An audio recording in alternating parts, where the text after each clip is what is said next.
Hello and welcome to Bottom Rope Wrasslin. I'm Michael Davey and this is Wicked Wrestling Weekly.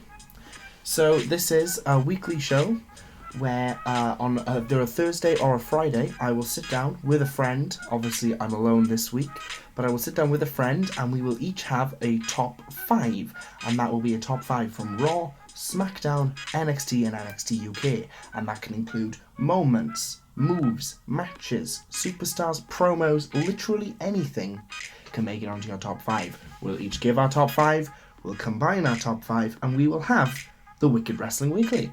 So, without a guest to introduce, I guess I'll go ahead and get started with my top 5 of the week.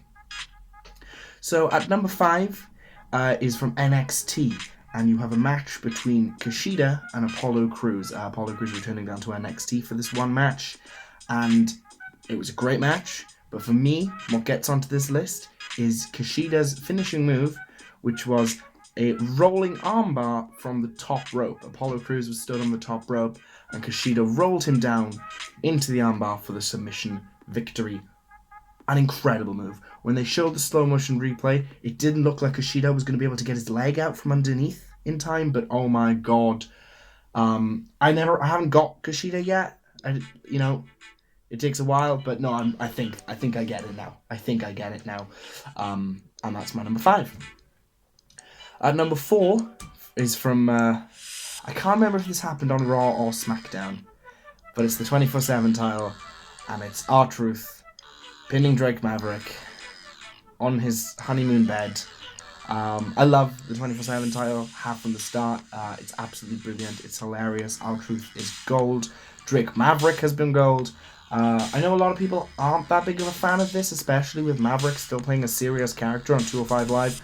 But there's something about the crossbody onto the bed that just reminds me of wrestling my brothers as a younger child. And oh no, I just loved it. I absolutely loved it. It was hilarious.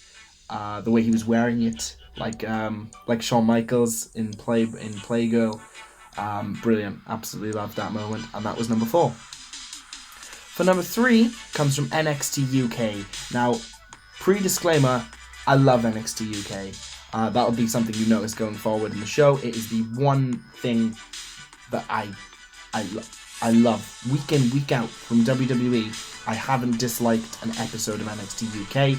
This week is no different.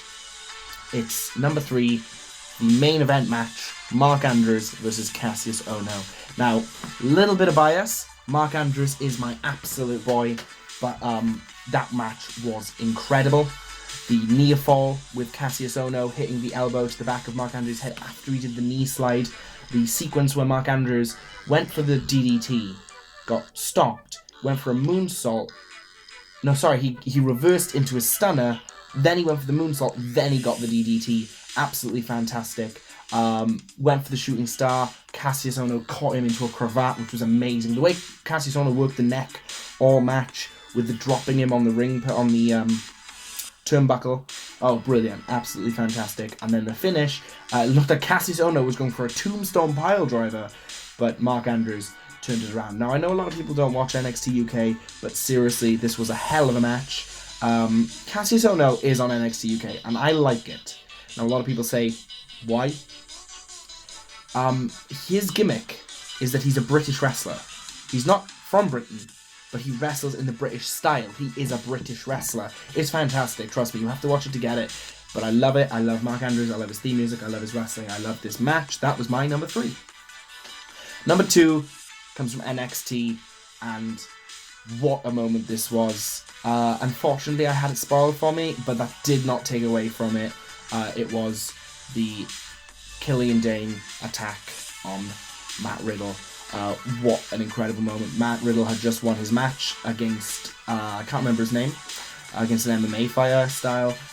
He just won his match, and then out of nowhere, Killian Dane attacks with senton, slamming Riddle. It was brutal, and then he finally got Riddle up to the top of the stage, and he hit a giant running splash thing, which caved them into the stage. It was awesome. I loved it so much. I'm so glad Killian Dane is back down on NXT. He can do great things down there, and I'm super looking forward to that. But number one, and I think a lot of people will agree with me, that this specific week, there's no question. From Monday Night Raw, The Fiend arrived. Oh my god. Bray Wyatt, whether you want to call it Bray Wyatt's return or The Fiend's debut, what a moment. Finn Balor has just lost to Samoa Joe, but then beaten him in an aftermatch brawl, and his music goes really weird, and then it disappears, and the lights, one by one, start going off in the arena. Now, I personally realized it straight away. I've seen a lot of people online, didn't realize it was him until he was there, but no, I was watching it with my friend Chris, and I said, this is it. This is it. We've been waiting for this. We've been waiting for this. Lights start to flicker. The Fiend.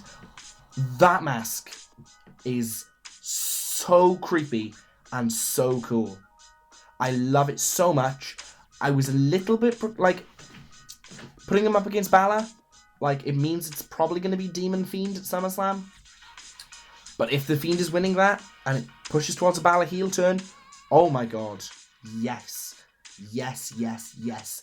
Absolutely, The Fiend's return was my moment of the week. That was my Wicked Wrestling Weekly. I forgot to give honourable mentions. I should have done them earlier. But the honourable mentions, quickly. Big E hitting the big ending on Braun Strowman. Aleister Black hitting the Black Mass and knocking out Cesaro's mouthpiece. And from NXT UK, Kaylee Ray announcing she's cashing in her title shot at Toni Storm at NXT TakeOver Cardiff, which I'm going to. I can't wait. NXT UK TakeOver Cardiff wins Kaylee Ray versus Toni Storm for the NXT UK Women's Championship. So that's my top 5. Now, another thing I'm going to be doing in these videos is I'm going to be ending it with a prediction for Raw, SmackDown, NXT, and NXT UK next week. So let's get straight into that. My Raw prediction, well, this is more my Raw hope, is we get Bray Wyatt. We don't get The Fiend, we get Bray Wyatt in his sweater vest with his yowie wowie, and he says, I am sorry. And he apologizes to Finn Balor. He's like, I let The Fiend out. I'm so sorry for what I did, Balor. And then, spooky Firefly Funhouse stuff happens, and he's The Fiend again, and he says, I'm not sorry. That's what I hope. I hope we really get to see this two-faced thing with Bray Wyatt, where The Fiend is the in-ring wrestler who's doing evil stuff, and Bray Wyatt is this goofy kid show host who goes, yowie wowie guys, I'm sorry, it's The Fiend. That's what I hope. He'll probably appear, which I'm really looking forward to. My SmackDown prediction. Now, what I've got written down here, it surprises me, because the fact that I'm excited for a Randy Orton package, a Randy Orton match in 2019 is nothing short of incredible. What I've got written down is Orton and Kingston kill each other.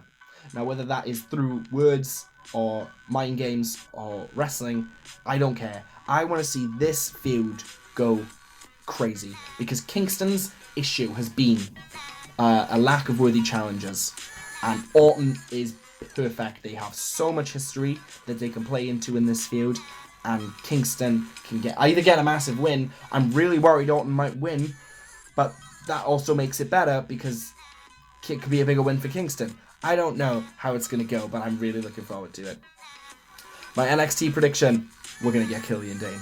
This is the only one that actually tied in. Oh, well, Bray Wyatt tied in, but this ties into my one of my moments is Killian Dane. I want Killian Dane to come out. He's had a backstage promo package. He's now appeared and beat down Riddle. I want to see him in the ring, and I want to hear what he has to say. That's a bit weak. I know. I couldn't really think of much else. I'm loving Adam Cole Gargano at the moment. I'm loving the Breakout tournament at the moment.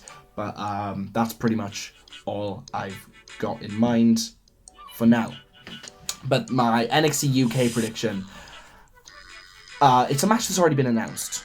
Walter versus Trent Seven. What I'm predicting is that this match is going to be incredible. Now, my mate Chris says Trent Seven's just the third man. No, Trent Seven is not just the third man of British Strong Style. I'm so excited for this match. I've been so excited for this program since the Tyler Bate attack, which I think was only 2 weeks ago.